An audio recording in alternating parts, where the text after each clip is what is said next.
the bell icon on YouTube and don't miss another update. ஒரு நல்ல தலைவனா இல்லை அப்படின்னா சொந்த நாட்டு மக்கள் அந்த தலைவர்களை கைவிட்டுருவாங்க.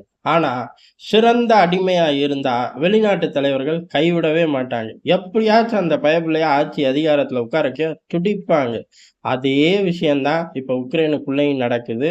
ஜெலன்ஸ்கிய சொந்த நாட்டு மக்கள் கைவிட்டாங்க. போருக்கு 90% வரமாட்டோம் அப்படின்ட்டாங்க. அதை பத்தி நம்ம போன பதிவுல விரிவா பார்த்தோம்.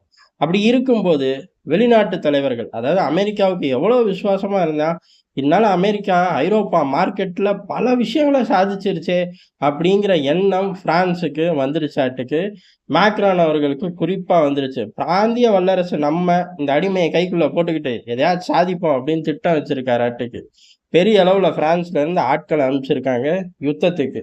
எவ்வளவு எண்ணிக்கை யாருக்கும் தெரியாது. 5 பேரா கூட இருக்கலாம், இல்ல 500 பேரா இருக்கலாம், இல்ல அதுக்கு மேல இருக்க வாய்ப்பு இல்லை. நமக்கு தெரிஞ்சு 5 பேர்ல இருந்து 500 பேர் இருக்கலாம். அதுக்கு மேல ஒரு எண்ணிக்கைக்கு வாய்ப்பே கிடையாது. இதுவே நான் ரொம்ப கூட சொல்றேன். காரணம் என்ன அப்படின்னா, பெரிய அளவுல பிரான்ஸ்ல இருந்து ஒரு 2000 வீரர்களை அனுப்புவோம்னு சொன்னதுக்கே பிரான்ஸோட தளபதி அதெல்லாம் முடியாது, இவ்வளவு வீரர்களை அனுப்புனோம்னா ரஷ்யா கண்ணில் தெரிஞ்சிரும். அதே சமயம் 2000 வீரர்களை கொண்டு போய் விட்டு நம்மளால ஒண்ணுமே சாதிக்க முடியாது ரஷ்யாவுக்கு எதிராக அப்படின்னு சொல்லி வெளிப்படையாவே பிரான்ஸ் ஏஜென்சியில செய்திகளை கசிய விட்டாங்க. அப்படி இருக்கும்போது இப்ப அனுப்பின ஆட்கள் பிரான்ஸோட இராணுவ ஆட்கள் கிடையாது. பிரான்ஸ்ல உள்ள தன்னார்வலர்கள், வாடகை இராணுவம்னு சொல்லிக்கலாம். அவன் தனியா வந்துட்டான் துப்பாக்கியை தூக்கிட்டு அப்படின்னு சொல்லி கதையை முடிச்சுக்குவாங்க. அந்த மாதிரி ஒரு குரூப்பு உக்ரைனுக்குள்ள இறங்கி இருக்கு. பிரான்ஸ், ஜார்ஜியா போன்ற நாடுகள்ல இருந்து கணிசமா எங்க கிட்ட வீரர்கள் வந்திருக்கார்கள் அப்படின்னு சொல்லி ஜெலன்ஸ்கி அவரே அறிவிச்சிருக்காரு.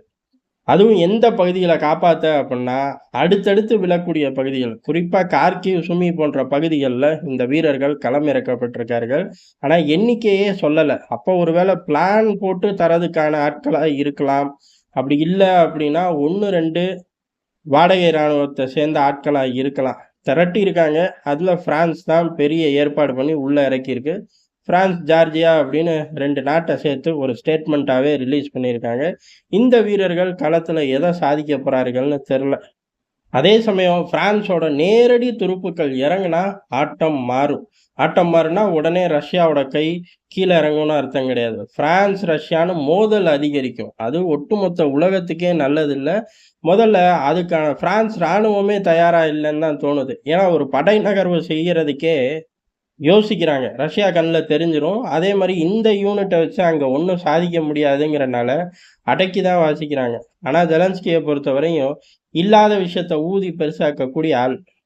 அதுக்கு ஈடு இணை யாருமே இந்த உலகத்தில் இல்லை. ஜெலன்ஸ்கிக்கு ஈடு இணை. அதனால இந்த வரக்கூடிய 1-2 துருப்புக்கள் வாடகை இராணுவத்தை பிரான்ஸ்லேருந்து ஆள் வந்துட்டாங்கோ, பிரான்ஸ்லேருந்து ஆள் வந்துட்டாங்கோ அப்படின்னு கூவிக்கிட்டு இருக்காரு.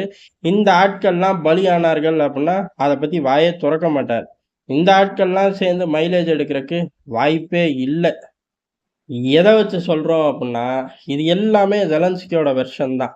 உக்ரைன் யுத்தத்தில் பெரிய அளவு பர்ஃபார்ம் பண்ணிக்கிட்டு இருந்த டெலகிராம் சேனல்கள் எல்லாமே சைலண்ட் மோடு தான். 1-2 அப்டேட்டை தவிர இந்த ஜெலன்ஸ்கி சொல்கிறதோட பின்னால் இருக்கக்கூடிய விஷயங்களை அவங்க தான் பெருசாக அப்டேட் பண்ணுவாங்க. இப்படி வருது, இந்த திசையில் வருது, அந்த திசையில் பூந்து போகுது, ரஷ்ய இராணுவம் செதறிச்சு இப்படிலாம்.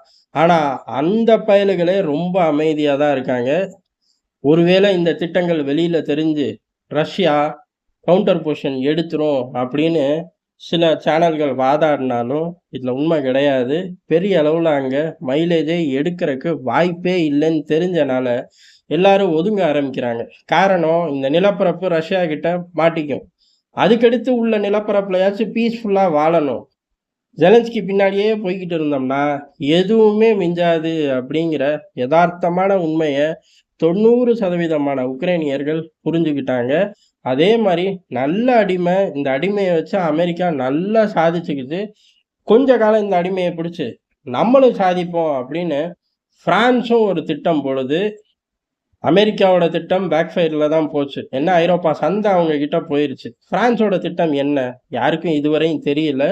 இப்போ நடக்கும்போது ஓரளவுக்கு விஷயங்கள் மாறும்போது எல்லாருக்குமே பொதுவெளிக்கு வரும். அப்போ நம்மளும் விரிவாக பார்ப்போம்.